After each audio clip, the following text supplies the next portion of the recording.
A lâmpada e o alqueire. Mensagem de Alexander McLaren. Mateus 5, 14 a 16. Vós sois a luz do mundo. Não se pode esconder uma cidade edificada sobre um monte, nem os homens acendem uma candeia e a colocam debaixo do alqueire, mas no velador, e ela ilumina todos que estão na casa. Assim brilha a vossa luz diante dos homens, para que vejam as vossas boas obras e glorifiquem a vosso Pai que está nos céus. A concepção do ofício dos discípulos de Cristo, contida nessas palavras, é ainda mais ousada do que aquela expressa pela metáfora precedente que consideramos no último sermão. Vós sois o sal da terra, implicava pureza moral superior e poder para deter a corrupção. Vós sois a luz do mundo, implica iluminação espiritual superior e poder para dissipar a ignorância. Esse não é todo o significado das palavras, mas certamente está nelas. Então, nosso Senhor aqui dá seu julgamento solene de que o mundo, sem Ele e aqueles que aprenderam com Ele, está em um estado de escuridão, e que seus seguidores têm aquilo a transmitir que trará certeza e clareza de conhecimento junto com pureza e alegria e todas as outras coisas abençoadas que são o fruto da luz. Essa alta reivindicação é ilustrada por uma metáfora muito caseira. Em cada casa humilde de onde seus seguidores camponeses vieram, haveria uma lâmpada, alguns pires de barro com um pouco de óleo nele, no qual um pavio flutuava, um suporte rústico para colocá-lo, uma arca de refeição ou uma caixa de farinha e um humilde catre para deitar. Essas simples peças de mobília são tomadas para apontar esta lição solene. Quando você acende sua lâmpada, você a coloca no suporte, não é? Você a acende para que ela possa dar luz. Você não a coloca sob a medida de refeição ou a cama. Então eu acendi você para que você possa brilhar. Eu coloquei você onde você está para que você possa dar luz. E o mesmo pensamento, com uma reviravolta ligeiramente diferente na aplicação, está naquela outra metáfora que está incluída no meio desta parábola sobre a luz. Uma cidade que está situada sobre um monte não pode ser escondida. Onde eles estavam na montanha, sem dúvida eles podiam ver alguma vila empoleirada em um cume para segurança, com suas paredes brancas brilhando na forte luz do sol síria, um marco por muitas milhas ao redor. Assim diz Cristo, a cidade que encontrei, a verdadeira Jerusalém, como seu protótipo no Salmo, deve ser conspícua pela situação para que possa ser a alegria de toda a terra. Tomo todo esse texto um tanto longo agora, porque todas as suas partes estão intimamente unidas e convergem para a única exortação solene com a qual ele se encerra e que desejo colocar em seus corações e consciências, que sua luz brilhe diante dos homens. Não pretendo fazer nada parecido com um arranjo artificial de minhas observações, mas simplesmente sigo as palavras na ordem em que elas estão diante de nós. Primeiro, apenas uma palavra sobre o grande conceito do ofício de um homem cristão que é estabelecido naquela metáfora. Vós sois a luz do mundo. Essa expressão é ampla, genérica, como dizem. Então, no desenrolar desta pequena parábola, nosso Senhor continua a explicar que tipo de luz é a qual ele compararia seu povo, a luz de uma lâmpada acesa. Agora, esse é o primeiro ponto com o qual desejo lidar. Os homens cristãos individualmente e a igreja cristã como um todo brilham pela luz derivada. Há apenas um que é luz em si mesmo. Aquele que disse, eu sou a luz do mundo, aquele que me segue não andará nas trevas, estava se comparando à luz do sol, ao passo que quando ele nos disse, vós sois a luz do mundo, os homens não acendem uma lâmpada e a colocam debaixo do alqueire, ele estava nos comparando à luz acesa da lâmpada que teve um começo e terá um fim. Antes e independente de sua manifestação histórica na carne, o Verbo eterno de Deus, que desde o princípio era a vida, era também a luz dos homens. e toda a luz da razão e da consciência, tudo que guia e ilumina, vem daquela única fonte, o Verbo eterno, por quem todas as coisas vieram a ser e consistem. Ele era a verdadeira luz que ilumina todo homem que vem ao mundo. E mais, o Cristo histórico, o Verbo encarnado, é a fonte para os homens de toda a verdadeira revelação de Deus e deles mesmos e das relações entre eles. O ideal encarnado da humanidade, o padrão perfeito de conduta, que sozinho lança raios de certeza na escuridão da vida, que deixou um longo rastro de luz ao passar para as regiões obscuras além do túmulo. Em ambos os sentidos, ele é a luz, e nós reunimos nosso esplendor dele. Seremos luz se estivermos no Senhor. É pela união com Jesus Cristo que participamos de sua iluminação. Um raio de sol não tem mais poder para brilhar se for separado do sol do que um homem tem para dar luz neste mundo escuro se ele for separado de Jesus Cristo. Corte a corrente e a luz elétrica morre. Afrouxe o motor e o arco elétrico se torna fraco. Acelere-o e ele queima brilhantemente. Então a condição de eu ser luz é manter ininterrupta minha comunicação com Jesus Cristo. E cada variação na extensão em que recebo em meu coração o influxo de seu poder e de seu amor é corretamente medida e representada pelo maior ou menor brilho da luz com a qual reflito sua radiância. Vocês eram outrora as trevas, mas agora são luz no Senhor. Mantenha-se perto dele e segure firmemente sua mão, e você será luz. E agora não preciso me deter por mais de um momento ou dois sobre o que já disse que está incluído nesta concepção do homem cristão como sendo luz. Há dois lados nisso. Um é que todos os cristãos que aprenderam a conhecer Jesus Cristo e foram verdadeiramente ensinados por ele, possuem uma certeza e clareza de conhecimento que os tornam as luzes do mundo.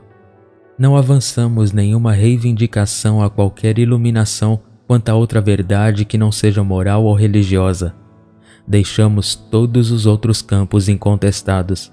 Nós nos curvamos humildemente com ignorância confessada e com gratidão e admiração sinceras diante daqueles que trabalharam neles, como diante de nossos professores. Mas se formos fiéis ao nosso Mestre e fiéis à posição em que ele nos colocou, não teremos vergonha de dizer que acreditamos conhecer a verdade, na medida em que os homens podem conhecê-la sobre o assunto importantíssimo de Deus e do homem e o vínculo entre eles. Hoje em dia, penso eu, há necessidade de que homens e mulheres cristãos não sejam raciocinados, sofisticados ou intimidados em sua confiança de que têm a luz porque conhecem a Deus.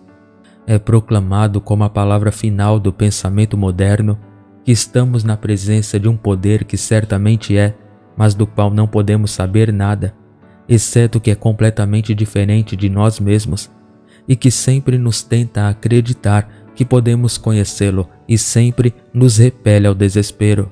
Nossa resposta é sim. Poderíamos ter dito isso a você há muito tempo, embora não totalmente no seu sentido. Você se apoderou de meia verdade e aqui está tudo. Ninguém jamais viu a Deus, nem pode vê-lo. Um evangelho de desespero, verificado pelas últimas palavras de pensadores modernos. O Filho unigênito que está no seio do Pai, ele o declarou. Homens e mulheres cristãos, vós sois a luz do mundo. Escuridão em vós mesmos, ignorantes sobre muitas coisas, desprovidos de talento elevado, vós tendes posse da verdade mais profunda.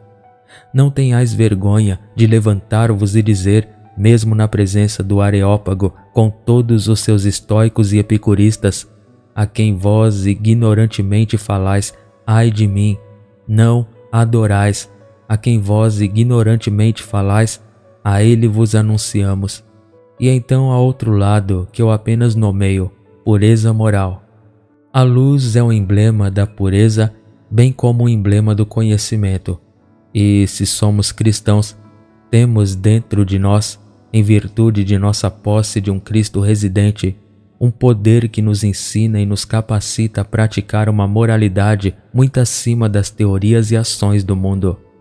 Mas sobre isso, há menos necessidade de nos determos, pois estava envolvido em nossa consideração da figura anterior do sal.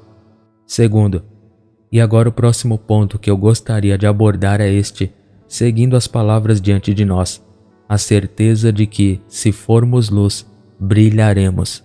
A natureza e propriedade da luz é irradiar. Ela não pode escolher senão brilhar. E da mesma forma a pequena vila empoleirada em uma colina ali, brilhando e cintilando à luz do sol, não pode esconder senão ser vista.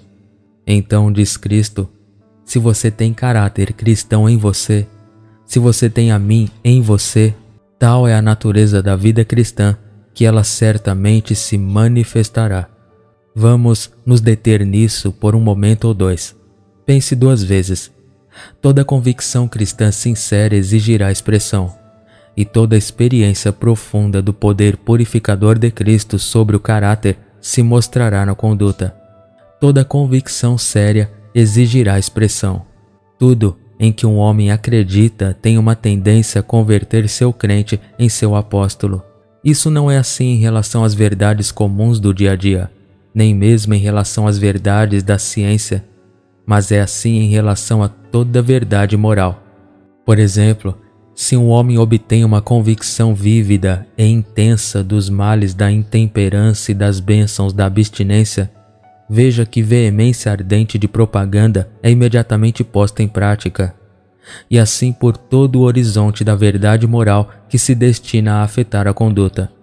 É de tal tipo que um homem não pode colocá-la no cérebro e no coração sem fazê-lo em breve dizer: esta coisa me dominou e me transformou em seu escravo, e devo falar de acordo com minhas convicções. Essa experiência funciona mais poderosamente em relação à verdade cristã como a mais elevada. O que diremos então da condição dos homens e mulheres cristãos se eles não têm uma necessidade tão instintiva de expressão? Você já sentiu isso em seu coração? Tua palavra encerrada em meus ossos era como um fogo. Eu estava cansado de suportar e não pude ficar. Cristãos professos, vocês sabem alguma coisa sobre o desejo de falar suas convicções mais profundas? O sentimento de que o fogo dentro de você está queimando através de todos os envoltórios e será apagado? O que diremos dos homens que não o têm? Deus me livre de dizer que não há fogo, mas eu digo que se a fonte nunca sobe para a luz do sol acima do nível morto da piscina, pode haver muito pouca pressão no principal. Que se um homem não tem o desejo de falar de suas convicções religiosas, essas convicções devem ser muito hesitantes e muito fracas. Que se você nunca sentiu, devo dizer a alguém que encontrei o Messias, você não o encontrou em nenhum sentido muito profundo. E que se a luz que está em você pode ser enterrada debaixo do alqueire, ela não é muita luz, afinal, e precisa de muita alimentação e poda antes que possa ser o que deveria ser. Por outro lado, toda a experiência profunda do poder purificador de Cristo sobre o caráter se mostrará na conduta. É muito bom que as pessoas professem que receberam o perdão dos pecados e a santificação interior do Espírito de Deus. Se você recebeu, deixe-nos ver, e deixe-nos ver nos assuntos mais comuns e mesquinhos da vida diária. A comunicação entre a experiência mais íntima e a conduta mais externa é tal que, se houver alguma revolução real lá no fundo, ela se manifestará na vida diária. Faço toda a concessão para a perda de poder na transmissão, para a perda de poder no atrito. Estou feliz em acreditar que você e eu, e todos os nossos irmãos imperfeitos, somos muito melhores de coração do que jamais conseguimos mostrar a nós mesmos na vida. Graças a Deus pelo consolo que pode sair desse pensamento, mas apesar disso, insisto em meu ponto de que, fazendo toda essa concessão e não estabelecendo nenhum padrão impossível de identidade absoluta entre dever e conduta nesta vida presente, ainda assim, no geral, se formos pessoas cristãs, com alguma experiência central profunda do poder purificador e influência de Cristo e sua graça, mostraremos isso na vida e na conduta. Ou, para colocar na imagem gráfica e simples do meu texto, se formos luz, brilharemos. Terceiro, novamente e muito brevemente, essa obrigação de dar luz é ainda mais reforçada pelo pensamento de que esse era o próprio propósito de Cristo em tudo o que Ele fez conosco e por nós. A figura caseira aqui implica que Ele não acendeu a lâmpada para colocá-la sob o alqueire, mas que seu propósito em acendê-la era que ela pudesse dar luz. Deus nos fez participantes de sua graça e nos deu para sermos luz no Senhor. Para este, entre outros propósitos, que devemos transmitir essa luz aos outros. Nenhuma criatura é tão pequena que não tem o direito de esperar que sua felicidade e bem-estar sejam considerados por Deus como um fim em suas relações com ela. Mas nenhuma criatura é tão grande que tem o direito de esperar que sua felicidade ou bem-estar sejam considerados por Deus e por si mesma como o único fim de Deus em suas relações com ela. Ele nos dá sua graça, seu perdão, seu amor, a vivificação de seu Espírito por nossa união com Jesus Cristo. Ele nos dá nosso conhecimento dele e nossa semelhança com ele. Para quê? Para a minha própria salvação, para a minha felicidade e bem-estar, você diz. Certamente, bendito seja seu nome por seu amor e bondade. Mas esse é todo o seu propósito? Paulo não pensava assim quando disse: Deus, que ordenou que a luz brilhasse nas trevas, brilhou em nossos corações, para que pudéssemos dar aos outros a luz do conhecimento da glória de Deus na face de Jesus Cristo. E Cristo não pensava assim quando disse: os homens não acendem uma vela e a colocam debaixo do alqueire, mas para que ilumine a todos os que estão na casa. O céu faz conosco o que fazemos com as tochas. Não as acendemos para si mesmos. O propósito de Deus é que possamos brilhar. A lâmpada é acesa não para iluminar a si mesma, mas para que possa iluminar a todos os que estão na casa.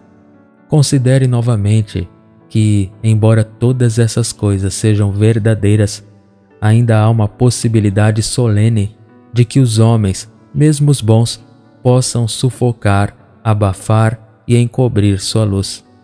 Você pode fazer, e temo que um grande número de vocês faça isso de duas maneiras. Você pode enterrar a luz de um caráter santo sob uma montanha inteira de inconsistências. Se alguém fosse fantasioso, poderia dizer que o alqueire ou a caixa de farinha significavam bem-estar material e a cama, indolência e amor à facilidade. Eu me pergunto quantos de nós, homens e mulheres cristãos, enterramos nossa luz sob a caixa de farinha e a cama assim interpretadas.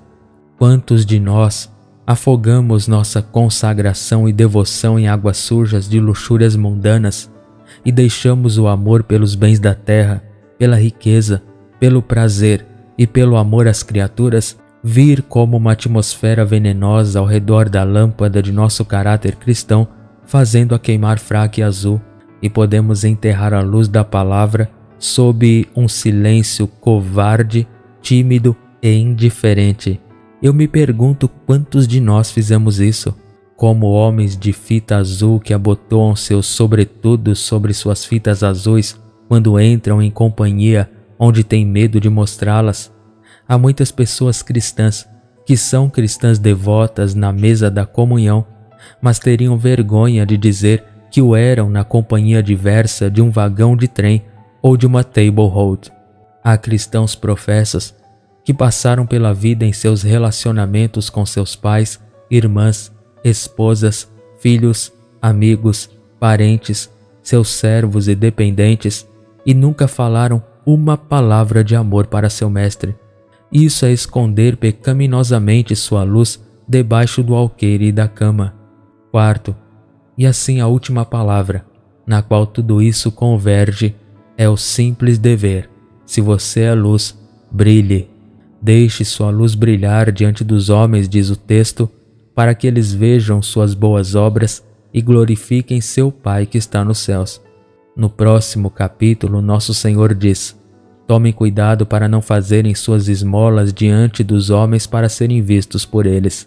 Não sejam como os hipócritas, pois eles gostam de orar em pé nas sinagogas para serem vistos pelos homens. Qual é a diferença entre os dois conjuntos de homens e os dois tipos de conduta? O motivo faz a diferença para uma coisa e para outra coisa. Deixe sua luz brilhar não significa tome precauções para que sua bondade possa vir a público, mas significa brilhe. Você encontra a luz e o mundo encontrará os olhos sem medo disso. Você não precisa buscar ser visto pelos homens, mas você precisa brilhar para que os homens vejam. O faroleiro não se esforça para que os navios que se afastam no mar possam contemplar o facho que brilha de sua lâmpada. Tudo o que ele faz é alimentá-la e cuidar dela. E isso é tudo que você e eu temos que fazer: cuidar da luz e não, como covardes, cobri-la. Modestamente, mas ainda assim bravamente, leve adiante seu cristianismo e os homens o verão. Não seja como uma lanterna escura, queimando com os slides abaixados e não iluminando nada nem ninguém. Viva seu cristianismo e ele será contemplado. E lembre-se, velas não são acesas para serem olhadas. Velas são acesas para que algo mais possa ser visto por elas. Homens podem ver Deus através de suas palavras, através de sua conduta, que nunca o teriam contemplado de outra forma, porque seus raios são brilhantes demais para seus olhos turvos. E é uma coisa terrível pensar que o mundo sempre tira sua concepção do cristianismo da igreja, e nem da Bíblia nem de Cristo, e que é você e seus semelhantes, vocês cristãos inconsistentes, vocês que dizem que seus pecados estão perdoados e ainda assim estão cometendo os velhos pecados dia após dia, que vocês dizem que estão perdoados, vocês, homens cristãos mundanos de tom baixo, que não oram, que não têm elevação de caráter e nenhuma autocontentação de vida e nenhuma pureza de conduta acima dos homens em sua própria profissão e em suas próprias circunstâncias ao seu redor. São vocês que estão impedindo a vinda do reino de Cristo. São vocês que são as desgraças permanentes da igreja e as fraquezas e doenças da cristandade. Falo fortemente, não tanto quanto os fatos do caso justificariam, mas exorto todas as suas consciências, como pessoas cristãs professas, a cuidar para que suas frivolidades, práticas comerciais duvidosas, estilo de vida baixo e pouco espiritual, sua auto-indulgência em arranjos domésticos e uma dúzia de outras coisas que eu poderia citar, não mais manchem a clareza de seu testemunho sob seu mestre e perturbem com raios invejosos de escuridão a luz que brilha em seus seguidores. Quão eficaz tal testemunho pode ser, ninguém que não tenha visto seu poder pode supor. O exemplo diz: uma vida santa refreia o mal, envergonhada de se mostrar naquela presença pura. Um bom homem ou mulher revela a feiura do mal ao mostrar a beleza da santidade. Mais convertidos seriam feitos por uma igreja semelhante a Cristo do que por muitos sermões. Oh, se vocês, cristãos professos, conhecessem seu poder e o usassem, se vocês se aproximassem de Cristo e captassem mais da luz de sua face, vocês poderiam andar entre os homens como verdadeiros anjos, e em sua presença brilhante a escuridão fugiria, a ignorância se tornaria sábia, a impureza seria envergonhada e a tristeza confortada. Não se contentem, eu lhes peço, até que seus próprios corações sejam completamente iluminados por Cristo, não tendo nenhuma parte escura. E então vivam lembrando que vocês foram feitos luz para que possam brilhar. Levante-se e brilhe, pois a sua luz chegou e a glória do Senhor nasceu sobre você. Amém.